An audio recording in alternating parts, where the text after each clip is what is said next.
Yes, चले let's start with the new chapter number 7, that is system of particles and rotational motion. ठीक है.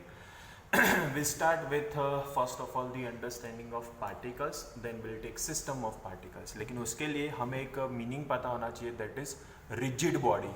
What is rigid body?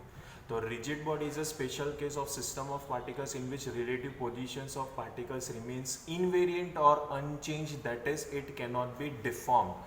मतलब कि एक ऐसा बॉडी लेना है आपको जिसके अंदर के पार्टिकल्स का पोजीशन इनवेरिएंट यानी चेंज ना हो, ऐसा बॉडी होता है रिजिड बॉडी. बराबर है. अब सपोज कर लीजिए ये बोर्ड ले लेते हैं, ये वाइट बोर्ड अभी ले लेते हैं. ठीक है. तो इस वाइट बोर्ड के ऊपर यहाँ पर कहीं भी ये सारे जो पॉइंट्स होंगे, पार्टिकल्स होंगे, क्या उसका पोजीशन चेंज होगा? तो आपका आंसर आएगा नहीं, नहीं चेंज होगा. लेकिन अगर मैं इस बोर्ड के छोटे छोटे छोटे छोटे पीसेस करके सेपरेट कर दूँ तो उनके पार्टिकल्स का पोजीशन चेंज हुआ ना.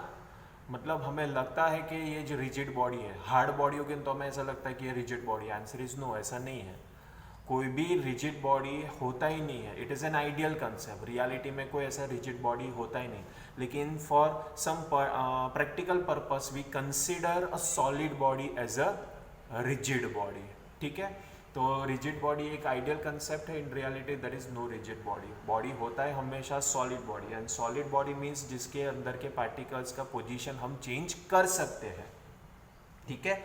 तो सॉलिड बॉडी यानी पार्टिकल्स के पोजीशन को चेंज कर सकते हैं, और रिजिड बॉडी यानी जिसमें पार्टिकल्स का पोजीशन फिक्स रहेगा, चेंज होगा नहीं. बट रिजिड बॉडी कभी होता नहीं है. It is an ideal concept.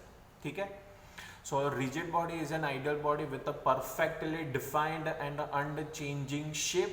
The distance between all the pairs of particles of such a body do not changes. बराबर. So distance between all pairs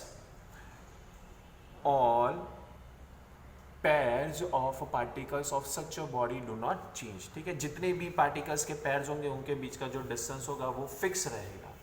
Done? The main difference between a rigid body and a solid body is that a solid body can deform but rigid body cannot be deformed. Solid body का size shape आप change कर सकते हो, मतलब particle का position change कर सकते हो, लेकिन rigid body में आप particles का position change नहीं कर पाओगे. ठीक है.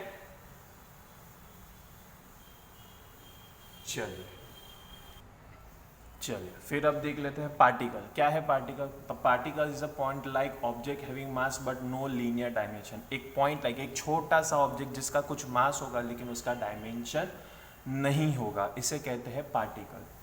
अगर पार्टिकल समझ में आ गया तो फिर सिस्टम ऑफ पार्टिकल्स पर आते हैं. What is system of particles? A definite arrangement of particle is called system of particles और एन एक्सटेंडेड बॉडी. एक ऐसा arrangement of many particles, system of particles जिसका कुछ पर्टिकुलर अरेंजमेंट होगा, इसे कहेंगे सिस्टम ऑफ पार्टिकल्स, या तो उसको कहते हैं एक्सटेंडेड बॉडी. देन अब सिस्टम ऑफ पार्टिकल्स पता चल गया तो फिर उस सिस्टम का एक सेंटर ऑफ मास होता है. तो first of all what do you mean by centre of mass? तो centre of mass of a system of particles और extended body is an imaginary point where entire mass of this system can be supposed to be concentrated.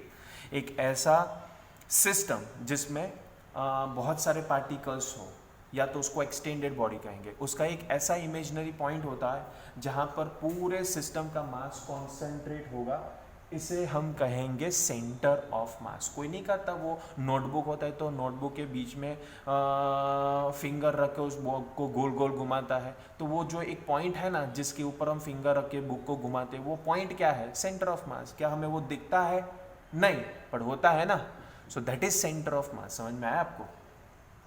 So since it is a point and not a physical quantity, point भी कौन सा point? Imaginary point. Since it is a imaginary point and not a physical quantity, it is a unitless and a dimensionless. तो center of mass का अगर आपको unit के dimension पूछते हैं तो it is a unitless and dimensionless. ठीक है, clear?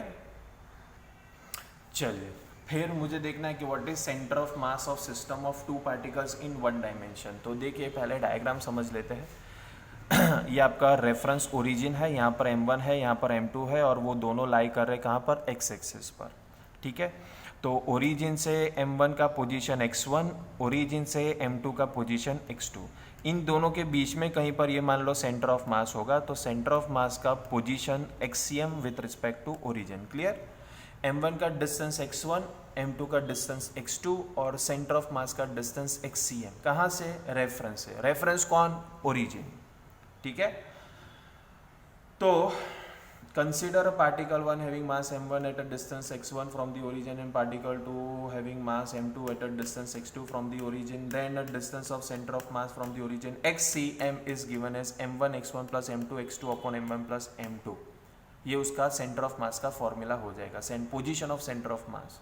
और अगर इसमें स्पेशल केस लेते कि दोनों पार्टिकल्स आइडेंटिकल है, मतलब दोनों का मास सेम है, तो m1 इक्वल्स टू m2, तो mx1 plus mx2 upon m1 plus m, यानी नीचे आ जाएगा 2m, ऊपर से मास को कॉमन और कैंसिल कर दो, तो आपका सेंटर ऑफ मास का पोजीशन आ जाएगा x1 plus x2/2। That means वो एग्जैक्टली दोनों पार्टिकल्स के मिड पॉइंट पर रहेगा सेंटर ऑफ मास। ठीक है, चलिए फिर नया टॉपिक देख लेते हैं, centre of mass of system of 3 particles in 2 dimension. बराबर, अब 2 डायमेंशन लेते हैं तो देखिए ये x एक्सिस आ गया, ये y एक्सिस आ गया, ये पहला, दूसरा और तीसरा पार्टिकल।